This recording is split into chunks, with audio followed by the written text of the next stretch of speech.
ಗಂಗಾ ಗಂಗಾ, ಆಳುಗಳನ್ನು ಕರೆದುಕೊಂಡು ಇನ್ನು ಹೊಲಕ್ಕೆ ಹೋಗಲು ಹೊತ್ತಾಗಿಲ್ಲವೇ ನಿನಗೆ? ಸದ್ಯ ಹೋಗ್ತೀನ್ರಿ ಈಗ. ಗಂಗಾ, ನಾನು ಆಳುಗಳಿಗೆ ಮೇಲಿನ ಹೊಲಕ್ಕೆ ಹೋಗಿರಂತ ಹೇಳಿ ಬರ್ತೀನಿ. ಈ ಹಣವನ್ನು ಮನೆಯಲ್ಲಿ ಸರಿಯಾಗಿಡು. ಆಗ್ಲೇ ಶೇಂಗಾದ ಬಿಲ್ ತೆಗೆದುಕೊಂಡು ಬಂದ್ಬಿಟ್ರಾ? ಹೌದು ಗಂಗಾ, 10,000ಕ್ಕೆ ಮಾರಾಟವಾದ ನನ್ನ ಶೇಂಗಾ ವ್ಯಾಪಾರ ಕ್ಯಾನ್ಸಲ್ ಮಾಡಿದ್ದರು. ಮತ್ತೆ 8,000 ಹಣ ಗಂಟಾಯಿತು. ದಲ್ಲಾಳಿ ಹಮಾಲಿ ಮಾಲೀಕನಿಂದ ಮನೆಯ ಅಡಚಣೆಗೆ ತೆಗೆದುಕೊಂಡ ಅಡ್ವಾನ್ಸ್ ದುಡ್ಡು ಎಲ್ಲ ತೀರಿಸಿ 4,000 ಬಂದಿದೆ. ಭೂಮಿ ತಾಯಿ ಬೆಳೆದು ಹಣದ ಹೊಳೆ ಹರಿಸಿದರು, ರೈತನಿಗೆ ಸಿಗುವುದು ಬರೀ ಕಣ್ಣೀರೇ ಆಯ್ತಲ್ಲ ಸ್ವಾಮಿ.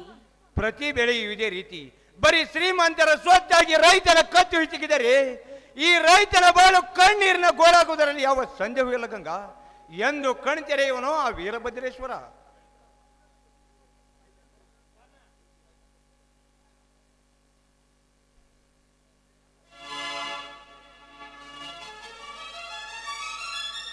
ಓ ಶಕ್ತಿ, ಈಗ ಬಂದಿಯನಪ್ಪ? ಹೌದಣ್ಣ, ಈಗ ಬಂದೆ. ನಿಮ್ಮ ಮುಖ ಕಮಲ ಕಾಣಬೇಕೆಂದು ಈಗ ಬಂದೆ ಅಣ್ಣ. ಇವಳ್ಯಾರಪ್ಪ ಹೆಣ್ಣು ಮಗಳು? ಇವಳದೊಂದು ದೊಡ್ಡ ಕಥೆ ಅಣ್ಣ. ಇವಳ ಚಂದ್ರನ ಮಗಳು ಯಮನ ಅಂತ. ಇವಳ ತಂದೆ ಈ ಯಾರದ ಕೊಲೆ ಕೈವಾಡಕ್ಕೆ ಸಿಲುಕಿ ಸತ್ತು ಹೋಗಿಬಿಟ್ಟ ಅಣ್ಣ.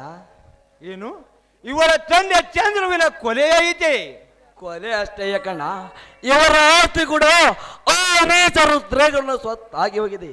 ಆ ಸಹಾಯಕ ಸ್ಥಿತಿಯಲ್ಲಿ ನರಳೆ ಬಳಲುತ್ತಿರುವ ಹೆಣ್ಣಿಗೆ ನಾನೇ ಆಸರೆ ಕೊಟ್ಟು ಇವಳ ಬಾಳಿಗೆ ನಾನೇ ಜ್ಯೋತಿಯಾಗಬೇಕೆಂದು ಕರೆದುಕೊಂಡು ಬಂದಿರುವೆ. ಅದಕ್ಕೆ ತಮ್ಮಿಬ್ಬರ ಅನುಮತಿ ಇದ್ದರೆ ನಮ್ಮಿಬ್ಬರಿಗೂ ಆಶೀರ್ವಾದ ಮಾಡೋಣ.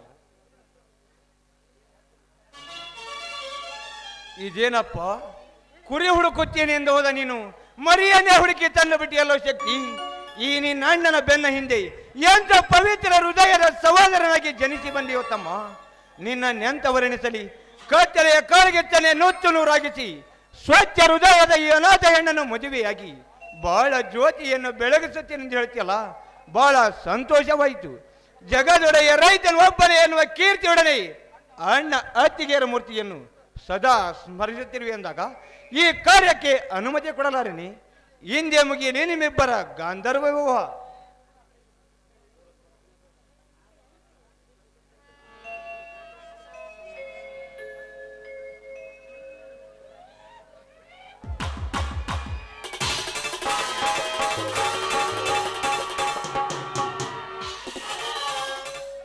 ಏನೋ ಕಾರ್ಯಕ್ರಮ ಹಮ್ಮಿಕೊಂಡಂತಿದೆಯಲ್ಲ ಈ ಶಿವಶಕ್ತಿಯರ ಬಳಗ? ಏನೂ ಇಲ್ಲ, ಬನ್ನಿ ಗುಡ್ರಿ, ಕುಳಿತುಕೊಳ್ಳಿ. ಕುಳಿತ್ಕೊಂಡು ಮಾತಾಡೋದು ನಮ್ ಗೌಡ್ರ ಕೆಲ್ಸ ಅಲ್ಲಪ್ಪ, ಅದು ನನ್ನ ಕೆಲ್ಸ ಐತಿ. ಯಾಕಂದ್ರ 3 ವರ್ಷದಿಂದ ಕಟ್ಟು ಬಾಕಿ ಆಗಿರೋ ಭೂ ಕಂದಾಯ ವಸೂಲಿ ಬಂದಾವಿ. ನೀವು ಪಟ ಪಟ ಪಟ ರೊಕ್ಕ ಎಣಿಸ್ಬಿಟ್ರ ನಾವು ಚಟ ಪಟ ಅಂತ ಪಾವತಿ ಹರ ಕೊಟ್ಬಿಡ್ತಾವ ನೋಡ್ತಮ್ಮ. ಇದೇನು ತಲಾಟೆಯವರಿ, ನಾನು ಪ್ರತಿ ವರ್ಷ ಹಪ್ತೆಯನ್ನು ಚೊಕ್ಕಟೆಯಾಗಿಟ್ಟಿದ್ದೇನೆ, ನೀವು ಸುಳ್ಳು ಹೇಳುತ್ತೀರಿ. ಸುಳ್ಳು ಹೇಳ್ರ ನಂದು ಹೊಟ್ಟೆ ತುಂಬತದ ನೋತಮ್ಮ. ದೇವ್ರಣಿಗೂ 3 ವರ್ಷದ ಬಾಕಿ ನಿಂತತಿ. ಅದು ಅಲ್ಲ, ನಿಮ್ಮ ಅಣ್ಣ ತಮ್ಮರ್ ಜಂಟಿ ಸೇರಿ ಕಸರಾ ಮುಸ್ರಿ ಆಗಿ ನಿಮ್ಮ ಅಪ್ಪನ ಹೆಸರಿಗೂ ಕಂತು 15,000 ಆಗೈತಿ. ನಾನ್ ಸುಳ್ಳು ಹೇಳಿದ್ರ ಇಲ್ಲಿ ನಮ್ ಗೌಡ್ರದಾರ ನೋಡು, ನಮ್ ಗೌಡ್ರ ಕೇಳಿ ನೋಡ್ಬೇಕಾರ. ಹೌದು ಶಿವ, ಕಡಬಾಕಿ ಇದ್ದದ್ದು ನಿಜ. ಹಣ ವಸೂಲಿ ಮಾಡುವಂತ ಮೇಲಿನಿಂದ ಇವರಿಗೆ ಒತ್ತಡ ಹಾಕಿದ್ದಾರೆ. ಅದಕ್ಕಾಗಿ ನಾವೆಲ್ಲರೂ ಸೇರಿ ಬಂದಿದ್ದೇವೆ. ಬೇಗನೆ ಹಣ ಕಟ್ಟಿಬಿಡಿ. ಗೌಡ್ರಿ, ಪ್ರತಿ ವರ್ಷ ನಾವು ಹಣ ತುಂಬಿದ್ದೇವೆ ಎಂದ ಮೇಲೆ ನಾವೀಗ ಹಣ ಕಟ್ಟೋದಿಲ್ಲ. ಕಟ್ಟದಿದ್ದರೆ ಹಣ ಕೊಡುವವರೆಗೂ ನಿಮ್ಮನ್ನು ಕಟ್ಟಿ ಹಾಕಬೇಕಾಗುತ್ತದೆ. ನಮ್ಮನ್ನು ಕಟ್ಟಿ ಅನ್ನೊಂದು ದಿಟ್ಟ ಹೋಗಿ ಮಾತನಾಡಲಿಕ್ಕೆ ನೀನು ಈ ತಲಾಟಿ ಮಾಲೀಕರಣ. ಲೇ ಶಕ್ತಿ, ಸುತ್ತ 20 ಹಳ್ಳಿಯ ರೈತರ ಅಧ್ಯಕ್ಷನಾದ ನನಗೆ ಹದ್ದು ಮೀರಿ ಮಾತನಾಡಿದರೆ ನಿನ್ನನ್ನು ಗುದ್ದಿ ಕೊಲ್ಲಬೇಕಾಗುತ್ತದೆ. ಎಚ್ಚರ ಮಗನ. ನಮಗೆ ತಿದ್ದಿ ಬುದ್ಧಿ ಹೇಳಿ ನನ್ನ ಮೇಲೆ ಕೌರ ಚಲಾಯಿಸಲಿಕ್ಕೆ ನೀನೇನು ತಾಲೂಕ್ ತಹಸೀಲ್ದಾರ್ನಲ್ಲ ಹೆಚ್ಚಿಗೆ ನಾಟ ಬೆಳೆಸಲು ದಾಟು ಮೊದಲು ನನ್ನ ಮನೆಯಿಂದ. ಲೇ ಶಿವ, ನಿನ್ನೆದುರಿಗೆ ನಿನ್ನ ತಮ್ಮನಿಂದ ನನಗೆ ಅವಾಚ್ಯ ಶಬ್ದ ನಡೆಸುತ್ತೇನೆ ಮಗನ. ಎಷ್ಟು ಸೊಕ್ಕು ಬಂದಿದೆ ನಿನಗ.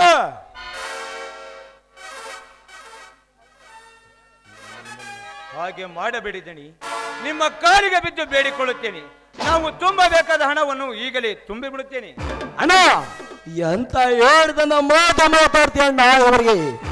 ಇವರು ನನ್ನೆದೆಗೆ ಗುರಿ ಇಡುವ ಮೊದಲೇ ನಿನ್ನ ಆಜ್ಞೆ ಆದ್ರಿ ಈಗಲೇ ಅರ್ಚಂಡಮ್ಮ. ಬಾಯಿ ಮುಚ್ಚು ಪಾಪಿ, ಹಿರಿಯರ ಎದುರಾಗಿ ಮಾತನಾಡಬಾರದು. ಕೊಡಬೇಕಾದ ಹಣ ಕೊಡುವುದು ನಮ್ಮ ಕೆಲಸ. ಕೊಡಣ್ಣ ಕೊಡು.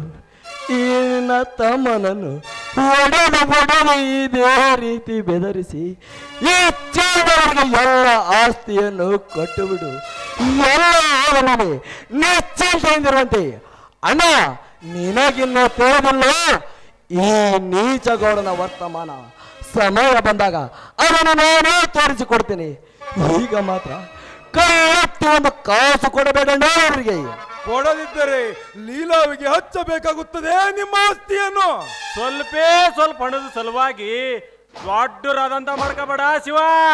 ನೀನು ತಿಳಿದವದಿ, ಮೇಲಾಗಿ ದೊಡ್ಡ ರೈತ. ನೀನ ಈ ರೀತಿ ಈ ನಿಮ್ ತಮ್ಮಂದ್ರ ಜೊತೆ ಕೂಡಿ ಚಿರಾಡ್ ರೇಗಾಡಿದ್ರ ನೀವು ಮಾತ್ರ ಹುಚ್ಚರಾಗದ್ ಖಂಡಿತ ನೋಡ್ತಮ್ಮ. ಹೆಚ್ಚಿಗೆ ಮಾತು ಬಳಸದೆ. ನಿನ್ನ ಕೆಲಸ ಎಷ್ಟೈತೆ ಅಷ್ಟು ಮುಗಿಸ್ಕೊಂಡು ಹೋಗ ಮಗನ. ಅದೇನು ಬಿಟ್ಟು ಮತ್ತೆ ನೋಟಿದ್ರೆ ಕತ್ತುಕೊಂಡು ಬಿಟ್ಟೇನೆ. ಶಕ್ತಿ, ಮುಂದೆ ಕೈ ಮಾಡಿದರೆ ನಿನಗೆ ನಾನೇ ಯಾಜಿತ್ತು. ಕುಲಕರ್ಣಿಯವರೇ, ಮಳ್ಳ ಹುಡುಗನ ಮಾತು ನೀವೇನು ಹಚ್ಚಿಕೊಳ್ಳಬೇಡಿರಿ. ತೆಗೆದುಕೊಂಡು ಬಿಡಿ ಈ ಹಣವನ್ನು. ಮೊದ್ಲು ಇಷ್ಟು ಕೆಲಸ ಮಾಡಿದ್ರಿ ಇದ್ಯಾಕತ್ತಪ್ಪ. ತಡಿಯಪ್ಪ.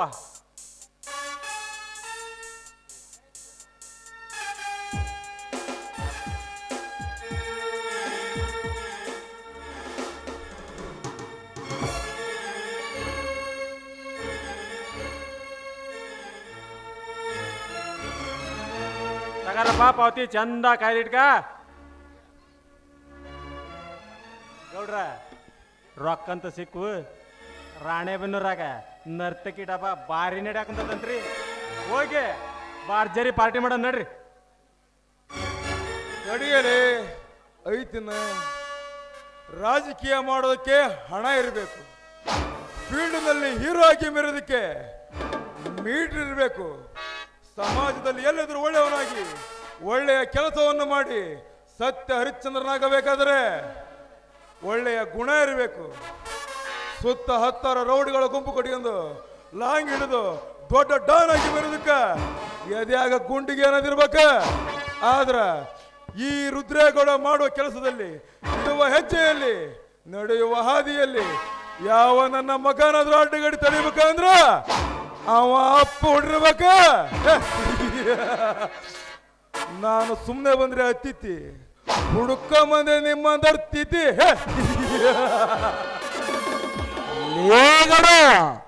ಈ ಶಕ್ತಿ ಕೂದ್ಲು ಹಿಡಿದ್ರಿ ಬುನಾದಿ, ಕೂದ್ಲು ಹಿಡಿದ್ರಿ ನಿಮ್ಮಂತವ್ರ ಸಮಾಧಿ.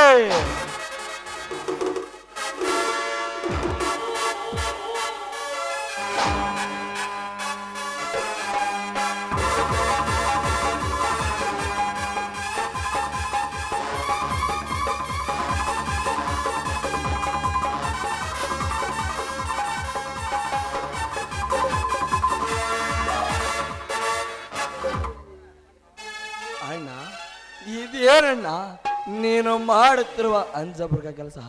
ಇದೇ ರೀತಿ ಇವರಿಗೆ ಎದ್ರಿ ಎಷ್ಟಂತ ಆಡದಿಂದ ಹಾಳಾಗ್ತಿ. ಎಲ್ಲಿದೆ ನನ್ನ ಸತ್ಯದ ಮಾತು? ಸತ್ಯದ ಮಾತು ಈ ಕಲಿಯುಗದಲ್ಲಿ ಸತ್ತು ಹೋಗಿದೆ ಸಹೋದರ. ಈಗ ರೈತನು ಉಣಬೇಕಾದ ಕರ್ಮದ ಗಂಟು ಮಾತ್ರ ಒಂದೇ ಅಂಟಿಕೊಂಡಿದೆ. ಯಾಕೆಂದರೆ ಭೂಮಿ ತಾಯಿ ಮುಗಿಲೆತ್ತರ ಬೆಳೆದು ಮನೆ ತುಂಬ ದವಸ ಧಾನ್ಯ ತುಂಬಿಕೊಂಡರು ಅದೆಲ್ಲ ಕಡುಕ ಸರ್ಕಾರದ ವಶ ಹೋಗುತ್ತಿದೆ ಎಂದಾಗ ನಿನಗೆ ಏನೆಂದು ಉತ್ತರಿಸಬೇಕು ನನಗೊಂದು ತಿಳಿಯದಾಗಿದೆ. ಇನ್ನು ಈ ರೈತ ಮುಂದೆ ಎಂತ ಗಂಡಾಂತರ ಎದುರಿಸೋನು ಈ ಭೂಮಿ ತಾಯಿಗೆ ಗೊತ್ತು. ಶಿವಶಕ್ತಿ ಅವ್ರ ಮನೆ ಅಂದ್ರೆ ಇದೇನ್ರಿ? ಹೌದು, ಬನ್ನಿ ಸಾಹೇಬ್ರೆ, ಏನಾಗಬೇಕಿತ್ತು? ಬರಬೇಕಾದ ಬಾಕಿ ಬರುವುದಿತ್ತು, ಅದಕ್ಕೆ ಬಂದಿದ್ದೆ. ಅಂದರೆ ಅಂದ್ರಂದು ಏನ್ ತಿಳಿಸಬೇಕಪ್ಪ? ನಮ್ ಡ್ರೆಸ್ ನಮ್ ಕೈಯ ಪುಸ್ತಕ ನೋಡಿದ್ರೆ ಗೊತ್ತಾಗಲ್ಲಪ್ಪ. ನಿಮ್ಮ ಮಂಡಳ ಪಂಚಾಯತ್ಗೆ ಹೊಸ್ತಾಯಿ ಬಂದ್ರೆ ವಸೂಲಿ ಕ್ಲರ್ಕ್ ಅದಾನಿ.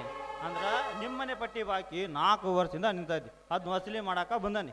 ಇದೇನು ಸಾಹೇಬ್ರಿ, ನಾನು ಪ್ರತಿ ವರ್ಷ ಹಪ್ತೆಯನ್ನು ಚೊಕ್ಕಟೆಗಿಟ್ಟಿದ್ದೇನೆ, ಇದರಲ್ಲೇನು ಮೋಸವಿದೆ? ತಮ್ಮ ಮೋಸ ಮಾಡಕ್ ನಾನೇನು ಪಂಚಾಯತಿ ಪಾನ್ಸಾಪಲ್ಲಪ್ಪ, ಶುದ್ಧ ಮುಸಲ್ಮಾನ್ ಅದೇನೆ. ನೀ 90 ಬಂದಿರೋ ಹಣ ಮೊದಲಿನವರು ಎತ್ತಿ ಹಾಕಿದ್ದಾರೆ, ಈಗ ಮಾತ್ರ 800 ಕೋಟಿ ಪಾವತಿ ಪಡೆಯಲೇಬೇಕು. ತಂದೆ ಗುರು ಗಂಗಾಧರ ಮಹಾಸ್ವಾಮಿ, ಈಗ ಎಂತ ಸಂಕಟ ಅಗ್ನಿ ಪರೀಕ್ಷೆಯಲ್ಲಿ ನೂಕಿದೆಯೋ ತಂದೆ. ಸಾಹೇಬ್ರಿ, ನಾನು ಸತ್ಯವಾಗಿ ಹಣ ತುಂಬಿದ್ದೇನೆ, ಬೇಕಾದರೆ ಪಾವತಿ ತಂದು ಕೊಡುವೆ.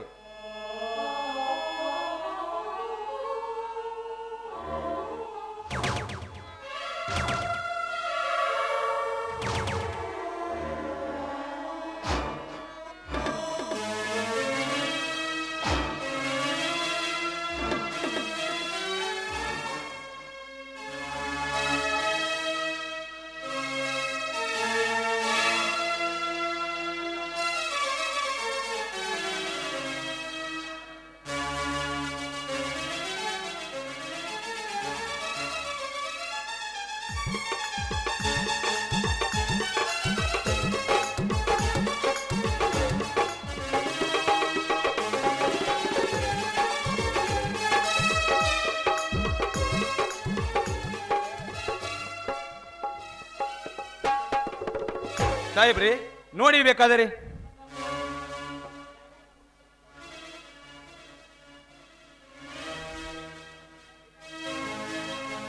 ಸೇವಾ, ಇದು ನಕಲಿ ಪಾವತಿ. ಆ ಚಾಂಡಾಳ ನಿಮ್ಗೆ ಮೋಸ ಮಾಡಿ ಹಣ ಎತ್ತಿ ಹಾಕಿದ್ದಾನೆ, ಈಗ ಮಾತ್ರ ನೀವು ಹಣ ತುಂಬಲೇಬೇಕು. ಎಲ್ಲೋ ಮೋಸಗಾರ ನನ್ನ ಮಗನೇ, ಅಣ್ಣ ಅವನ್ ಯಾರೆಂಬುದು ಮೊದಲು ಪತ್ತೆ ಹಚ್ಚು. ಅವನಲ್ಲಿದ್ದರು ಆ ಹಣವನ್ನು ನಾನು ವಸೂಲಿ ಮಾಡ್ತೀನಣ್ಣ. ಅವನಲ್ಲಿರುವನು, ಯಾವ ಕಡೆ ಇರುವನು, ಯಾವ ಊರಿಗೆ ವರ್ಗಾಯಿಸಿಕೊಂಡಿರುವನು ಯಾರಿಗೆ ಗೊತ್ತು? ಕಾಲ ನಿಯಮವೇ ಎದುರಾಗಿ ಈ ಬಡ ರೈತನ ಜೀವ ಹಿಂಡುತ್ತಿದೆ ಎಂದಾಗ ಯಾರೇನು ಮಾಡಲು ಸಾಧ್ಯ? ಇದೀಗೆ ನಾವು ಎದುರಾಗಿ ನಿಲ್ಲಬೇಕಣ್ಣ. ಹಾಗೆ ಎದರುತ್ತಾ ಕುಳಿತರೆ ಈ ಜೀವವನ್ನು ನಿರ್ಜೀವ ಮಾಡುವವರೆಗೂ ಅದು ಬಿಡುವುದಿಲ್ಲ. ಬಂದದ್ದು ಬರಲಿ, ಈಗ ನೀನು ಹಣ ತುಂಬು. ಪ್ರಸಂಗಕ್ಕೆ ಅನುಸಾರವಾಗಿ ಇದರ ಹಿನ್ನೆಲೆ ತಿಳಿದರೆ ಹೋಗುವ ಸಂಪತ್ತು ಆಸ್ತಿಯಲ್ಲ, ಹಾಗೆ ಆಗಲಿ. ಈ ಕೊಡ್ಲಿ ಶಕ್ತಿ ಏನೆಂಬುದನ್ನು ತೋರಿಸಿ ಆಗ್ತೀನಣ್ಣ. ಸಾಹೇಬ್ರಿ, ತೆಗೆದುಕೊಂಡು ಬಿಡಿ ನಿಮ್ಮ 800 ರೂಪಾಯಿ ಹಣವನ್ನು.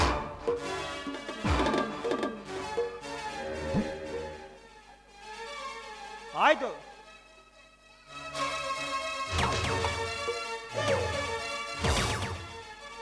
ಆಯ್ತು ಶಿವಶಕ್ತಿ ಅವರೇ, ಈ ಪಾವತಿಯನ್ನು ಸರಿಯಾಗಿ ಕಾಯ್ದುಕೊಳ್ಳಿ. ಇದ್ರ ಏನ್ ರಮೋಸಿದ್ರ ಸೀದಾ ಕಡೆ ನಮ್ಮ ಆಫೀಸ್ ಫಾಸ್ಟ್ ಡೋರ್ ಓಪನ್ ಆದ್ರ ನಾನಾ ಕಾಣ್ತೇನೆ. ಬಂದ ನನ್ನ ಭೇಟಿ ಆಗ್ಬೇಕ, ಯಾರ ಭೇಟಿ ಆದ್ರೆ ನೀನ್ ಮೋಸ ಮಾಡ್ತಾರ ನೋಡು. ಹಾ, ಇನ್ನ ಬರ್ತೇನೆ.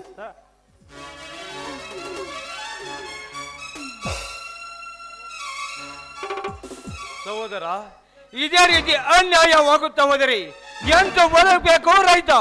ಎಂತ ರೈತನಿಗೆ ದೊರೆಯಬೇಕು ಸ್ವಾತಂತ್ರ್ಯ? ಸ್ವಾತಂತ್ರ್ಯ ಸಂಗ್ರಾಮ ಕಟ್ಟುವ ಸಮಯ ಬಂದೇ ಬರ್ತದೆ ಅಣ್ಣ, ನೀ ತಡೆದಕ್ಕೂ. ಶಿವಶಕ್ತಿ ಅವ್ರ ಮನೆ ಅಂದ್ರೆ ಇದೇನ್ರಿ? ಹೌದ್ರಿ, ಬನ್ನಿ ಸಾಹೇಬ್ರಿ. ನಿಮ್ಮೊಂದು ಕಾರ್ಡ್.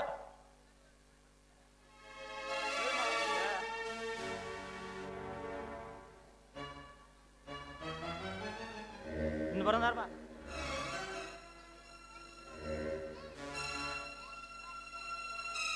ಶಕ್ತಿ ಅಣ್ಣ, ಯಾಕಣ್ಣ ಏನಾಯ್ತು ನಿನಗೆ? ಅತ್ತಿಗೆ ಒಂದು ಗ್ಲಾಸ್ ನೀರು ತನ್ನಿ.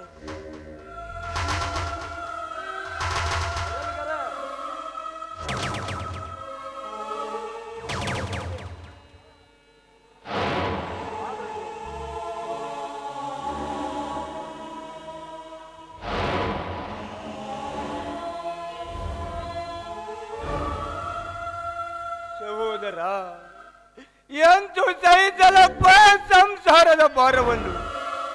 ಬೆಳೆಯೆಲ್ಲ ಸತ್ತು ಸುಟ್ಟು ಬಂದದರಲ್ಲಿ ಕೇವಲ 4,000 ಹಣ ಹರಾಂಕೋರರ ಪಾಲಾಗಿ ಹೋಯಿತಲ್ಲಪ್ಪ. ಪಂಪ್ ಸೆಟ್ ಕರೆಂಟ್ ಬಿಲ್ ತುಂಬಿದರು, ಅದು ಕೂಡ 3,000 ತುಂಬಬೇಕೆಂದು ಬಂದಿದೆ. ಹೇಗೆ ಉಳಿಯಲಿ, ಹೇಗೆ ದೂಡಲಿ? ವಾರದ ಹಿಂದೆ ತುಂಬಿದ ಹಣ ಮತ್ತೆ ಬಂದಿದೇನ್ರಿ? ಮುಂದೇನ್ರಿ ಈಗ ಮಾಡೋದು? ಏನು ಮಾತನಾಡದಷ್ಟು ನಿರ್ಗತಿಕನಾಗಿ ಬಿಟ್ಟೆ ಗಂಗಾ. ಒಮ್ಮೆ ನೋಡಿದರೆ ಪ್ರಾಣ ತ್ಯಾಗ ಮಾಡಿ ಈ ಹಲವು ಸರ್ಕಾರವನ್ನೇ ಸುಟ್ಟು ಹಾಕಬೇಕೆನಿಸುತ್ತದೆ.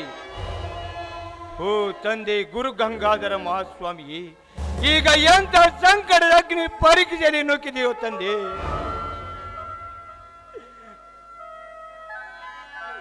ಬೆಳೆದಿದ್ದರಲ್ಲಿ ಅಳಿದು ಉಳಿದು ಹೊಟ್ಟೆ ಪಾಡಿಗಾಗಿ ಇಟ್ಟಾಣ ಕಟುಕ ನೌಕರರ ಪಾಲಾಗಿ ಹೋಯಿತಲ್ಲಪ್ಪ. ಈ ರೈತ ಎಂದು ಬದುಕಬೇಕು ಈ ಕೆಟ್ಟ ಸಮಾಜದಲ್ಲಿ? ರೈತನೇ ಜಗದ ಅನ್ನದಾತನೆಂದು ಅಂದು ಲಂಚ ಕೋರರಿಗೆ ನೀನೇ ಹೇಳು ತಂದೆ, ಹೇಳು. ನೀನು ಇದೇ ರೀತಿ ಕಣ್ಮುಚ್ಚಿಕೊಂಡು ಕಟುಕರಿಗೆ ಹಣ ಕೊಟ್ಟು ರೈತರಿಗೆ ಕಣ್ಣೀರು ಕೊಟ್ಟರೆ ನಿನ್ನಾಣೆಯಾಗಿಯೂ ರೈತ ಉದ್ಧಾರವಾಗುವುದಿಲ್ಲ. ಜೋಡೆತ್ತು ಕಟ್ಟಿ ಬಿತ್ತಿ ಬೆಳೆದ ಈ ರೈತ ಇಂದು ನಿನ್ನ ಕಣ್ಣೆದುರಿನಲ್ಲಿಯೇ ಮಣ್ಣು ಪಾಲಾಗುತ್ತಿದ್ದಾನೆ. ಕಣ್ಣು ತೆರೆದು ನೋಡು ಈ ರೈತನನ್ನು. ಅಳಬೇಡಣ್ಣ, ಅಳಬೇಡ, ಸಮಾಧಾನ ತೆಗೆದುಕೋ. ಎಂತೂ ಸಹಿಸಿಕೊಳ್ಳಲಿ ಸಹೋದರ. ಬ್ರಹ್ಮ ಸೃಷ್ಟಿಸಿದ ಬ್ರಹ್ಮಾಂಡವನ್ನು 4 ವೇದಗಳಿಂದ ಬರೆದಿದ್ದಾನೆ. ಆ 4 ವೇದಗಳನ್ನು ಸೋಮ ರಕ್ಕಸನೆಂಬ ರಾಕ್ಷಸಗಳನ್ನು ಕಿತ್ತುಕೊಂಡು ಜಗತ್ತನ್ನೇ ಕತ್ತಲು ಮಾಡಿ ನೀರಿನಲ್ಲಿ ಮುಳುಗಿದಂತೆ ಇಂದು ಈ ಚಾಂಡಾಲರು ಈ ರೈತನ ಕೈ ಕಾಲುಗಳನ್ನು ಕತ್ತರಿಸಿ ಜಗತ್ತನ್ನೇ ಕತ್ತಲಾಗಿಸುತ್ತಿದ್ದಾರಪ್ಪ. ಅದನ್ನೆಲ್ಲ ನೀ ಹಚ್ಚಿಕೊಳ್ಳಬೇಡಣ್ಣ, ಅದಕ್ಕೆ ನಾನಿದ್ದೇನೆ. ಆ 4 ವೇದಗಳನ್ನು ನೀರಿನಲ್ಲಿ ಕೊಚ್ಚಿ ಮುಳುಗಿಸಿದ ಆ ಸೋಮ ರಕ್ಕಸನಿಗೆ ಹರಿನಾರಾಯಣ ದುಷ್ಟ ಅವತಾರ ತಾಳಿ ಆ ರಕ್ಕಸನನ್ನು ನುಂಗಿಕೊಂಡು ಮತ್ತೆ ಸೃಷ್ಟಿ ನಡೆಸಿದಂತೆ ಆ ಲಂಚಕೋರ ಚಾಂಡಾಲರನ್ನು ಕೊಂದು ಜಗತ್ತಿನ ತಂದೆ ಅನ್ನದಾದ ರೈತನೊಬ್ಬನೇ ಸತ್ಯ ಎನ್ನುವ ಹಾಗೆ ಮಾಡದಿದ್ದರೆ ನಾನು ನಿನ್ನ ಸಹೋದರನಲ್ಲವೆಂದು ತಿಳಿಯಣ್ಣ. ನನಗೆ ನಂಬಿಕೆ ಇದೆಯಪ್ಪ. ನೀನು ಹೇಳಿದ ಕೆಲಸ ಮಾಡಿ ತೋರಿಸುವ ಗಂಡನೆಯ ಗಂಡ ಎಂದು. ಈಗಲೇ ಮುಗಿದು ಹೋಗಲಿ ನಿಮ್ಮಿಬ್ಬರ ಮದುವೆ ಕಾರ್ಯಕ್ರಮ. ಯಮುನಾ, ಶಕ್ತಿಯ ಸತಿಯಾಗಿ ಬಂದ ನೀನು ಈ ಪತಿಯಾಶ್ರಯದಲ್ಲಿ ಬೆಳೆದು ಶಿವಗಂಗೆಯರನ್ನು ತಮ್ಮ ಹೃದಯದಲ್ಲಿಟ್ಟು ಪೂಜಿಸುವುದನ್ನು ಮಾತ್ರ ಮರೆಯಬೇಡಿರಿ. ಇದೇ ನನ್ನ ಆಶೆ. ನೀವಿಬ್ಬರ ಬಾಳು ಬಳ್ಳಿ ಹಬ್ಬಿ ದೇಶದ ತುಂಬೆಲ್ಲ ಹಂದರವಾಗಲಿ. ನೊಂದು ಬೆಳೆಯುತ್ತಿರುವ ಯಮನೆ ಶಕ್ತಿಯ ಕೈ ಹಿಡಿದು ಬಾಳ ರಥಕ್ಕೆ ಸಾಗಲಿ. ಅದೇ ನಮ್ಮೆಲ್ಲರ ಆಸೆ. ಪವಿತ್ರವಾದ ನದಿ ಹೆಸರಿನಿಂದ ಬೆಳಗಿದ ಯಮುನಾ, ಶಕ್ತಿಯ ಸತಿಯಾಗಿ ಬಂದ ನೀನು ಪತಿಯಾಶ್ರಯದಲ್ಲಿ ಬೆಳೆದು ಶಿವಗಂಗೆಯರನ್ನು ಮರೆಯಬೇಡಿರಿ. ಆಗ್ಲಿ ಮಾವ, ನಿಮ್ಮೆಲ್ಲರ ಮಾತಿನಂತೆ ನಡ್ಕೊಳ್ತೀನಿ. ನಮ್ಗೆ ಆಶೀರ್ವಾದ ಮಾಡಿ.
ಎಲ್ಲರೂ ಸಂತೋಷವಾಗಿ ದೇವ್ರ ದರ್ಶನಕ್ಕೆ ಹೋಗೋಣ. ಹಾ ಸರಿ ಬನ್ನಿ.